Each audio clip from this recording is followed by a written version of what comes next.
The photo frame. Wow. Where did you get such an old creepy photo frame, Andy? From an old auction shop when I visited Florida, but I got it in very cheap deal, just $7. Can you believe it? Replied Andy while doing her dishes.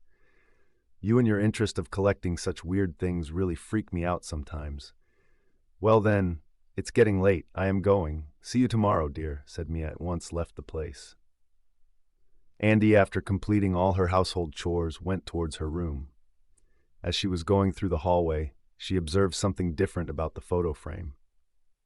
As much as she could remember in the photo, the pretty girl was sitting and playing with her dolls, but now, surprisingly, she was standing.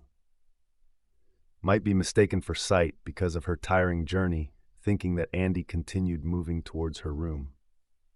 Suddenly, she heard some faint voices calling for help from behind. She turned around, but no one was there. Her heart started to beat fastly as she could still heard those noises. Andy headed forward in that direction, and her body trembled with fear when she saw the small girl standing more closer in the frame. At once she hurried towards the front door, but to her surprise, it was locked.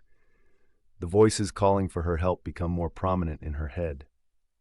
She started running madly, trying all the doors and windows to go out, but somehow all were latched tightly from outside. Soon she found herself standing in front of the photo frame again. The girl was gone from there. Tears started falling down her cheeks in fear and terror. Suddenly the voices stopped shouting in her head and the place became totally silent. She could easily heard her terrified, fast-pacing breaths, and then within moments a cold hand covered her face and took her inside the frame. Now the girl was again sitting quietly and playing with her new doll recently added to her collection.